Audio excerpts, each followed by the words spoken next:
Hey everybody, it's Maggie Mulhern from Modern Salon TV. I am here with the Daniel Rubin. We are in New York City at the Goldwell KMS Academy in the Meatpacking District, the coolest academy ever.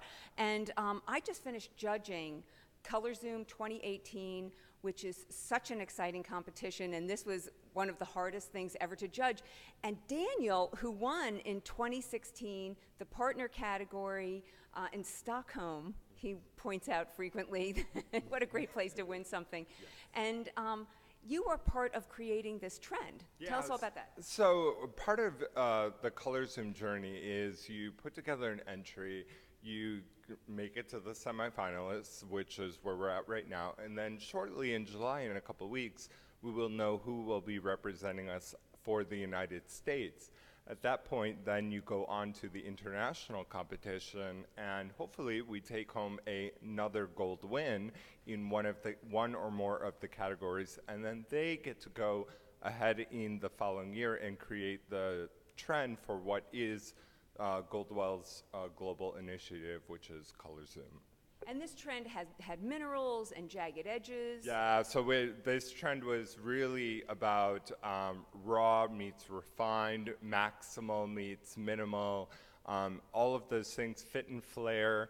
Those are keywords that were really a part of our collection, and ultimately it really is a collection that speaks about nature, but also speaks about high fashion as well.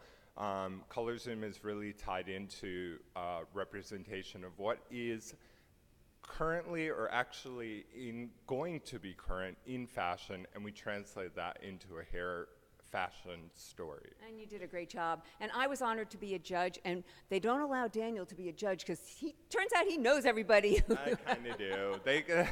He recognizes the work, but I don't. And as a judge, it is such an honor. And this category that we're going to talk about right now was the very first category we judged.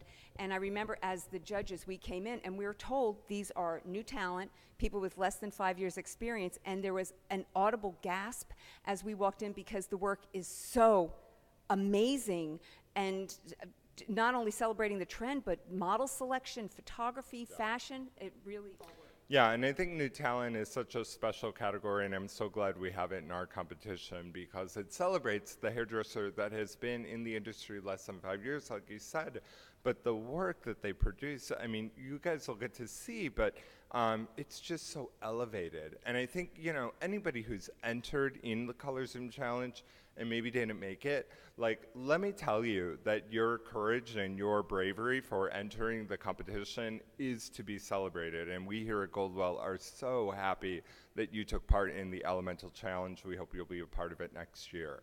All right, so let's talk about the work. So here we are, and I only know the numbers. Daniel has the name, so this is entry number 682. Which is responsible to Sarah Peak. I hope I got that right. And she's in Pensacola, Florida. What a phenomenal image. I mean, the model is stunning. Her pose, her face, but then I go into the color story, obviously, and it is I feel like I'm looking at a rock mineral. It really is stunning in its color execution. The texture is effortless, and then, as you said, the photography and the little stints, little placements of makeup really translate the entire story and the trend very well. And everything really celebrates the hair, all of the makeup, and nothing takes away from it. The fashion, the makeup, this little placement in the eyebrow, everything directs you to the hair with this shiny and really celebrates the trend and honors the trend. Absolutely, I agree. Shine versus matte is definitely very important in this trend, and you can definitely see it with Sarah's interpretation. And how bold to select green, because entry number 758, our next entry, really has some green in it as well, which I thought was interesting, how much green was in this category. Yeah, so this is Alicia Kappa Scioli, and I hope I pronounced that right, Alicia. But what a wonderful model. And again, Florida is knocking it out of the park. We have here a wonderful interpretation. I love the tapering of the shape, going into those disconnected pieces and then being, as you said, celebrated, but really interpreting the trend quite well with its mineral effect. And, you know, I think really ideally knowing where the model looks best and what is going to showcase your look the best is really important. So, you know, in taking a look at these final images, I mean, this really makes Elemental look exactly how we designed it. And again, look at the fashion, and I love these little peaks of purple here and up in here, and this is one of the few times, I rarely pay attention to this because I know Goldwell has vetted it, and I leave that for the actual hairdressers and technical people, but I did want to pay attention to how this color was placed because I just thought it was so extraordinary. And again, check out that model.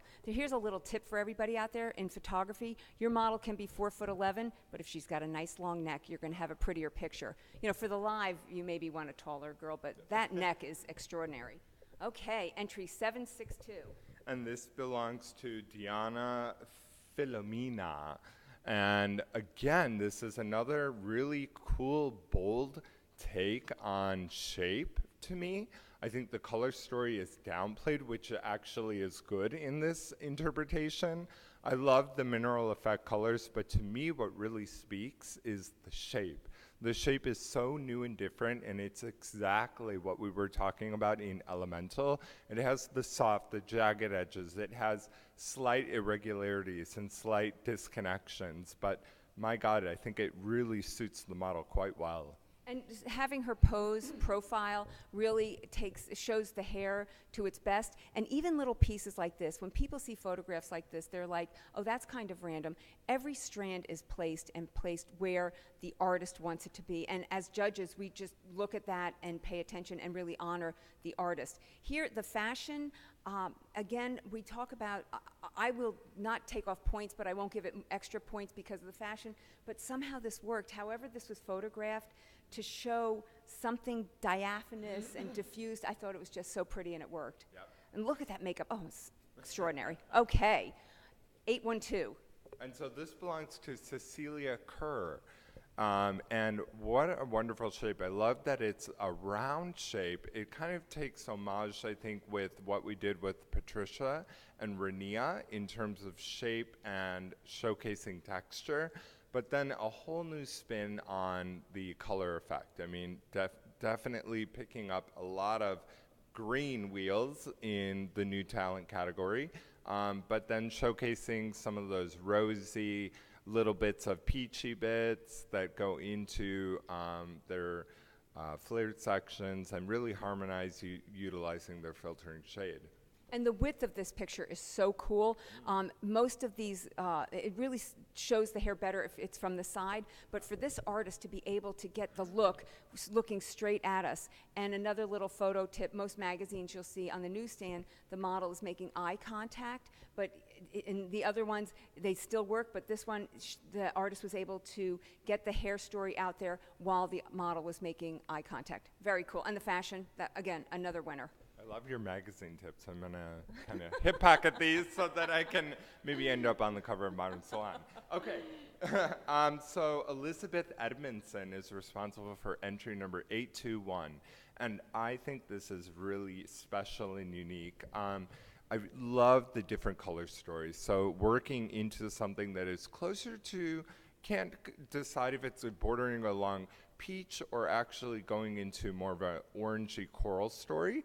But it really works quite well. And again, as you said, everything seems kind of undone, but everything does have a purpose. So I loved her interplay on texture, her focus on the deconstructed fringe really is a phenomenal interpretation. And I think, again, utilizing that side profile to really elongate and for us to get a sense of the shape was very smart.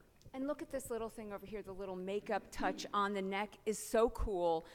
Wrapped up in cellophane or whatever that is for a more translucent look. I love the way this color pops, and this is so important, such an important color right now for 2018. They're all beautiful. They're all winners. And again, you were saying how you entered so many times. Absolutely. Yeah, so I entered from 2011, and there were years where I didn't make it. There were years when I went to the finals and lost by 1 point. There were years where I got top 5, and there were years where I didn't place at all. And this goes for Color Zoom, it goes for Naha, it goes for any hair competition I've been in. And the thing I do is I always say, like, what were the positives that I can take away from it? Because I think when you put yourself out there and you get your work shown, there is a positive out there. If you don't get discouraged, because take away that you now have an image that is respectively yours. You can utilize that for other competitions, but more so, you can take a closer look at what did you think you did great on, and what could you improve upon? And now seeing what we have in our top 5 semifinalists, I think you will get a better idea as to maybe where you could have strengthened up. But other than that, it's always, I think, as Maggie said, it was a really hard year to judge, and there were a lot of good entries, and so it's really hard to make it down to the top 5, and it'll be really interesting to see who ends up to be our top 3 for the U.S. Yeah, and the competition was crazy. And I think you just hung out there because you wanted to be able to say you won in Stockholm. Well, and I wanted to be able to go to other countries, so I never participated when we were competing in the U.S. I didn't know that. Oh, No, it's actually not true, but I mean, I actually happened to final every time we were outside of the U.S. All right, well, that's great. Thank you so much for giving us this time. Thank you, Goldwell, for inviting me and Mulhern to judge, and thank you for giving us this time to see these semifinalists and get the lowdown from you, because you seem to know everybody. So hey, you know what? I'm friends with everyone, so all you guys that didn't make it out there, and all of you guys that did, congratulations to you. You are phenomenal, and I can't wait to see you guys in Toronto. great. Thanks. See ya. Bye.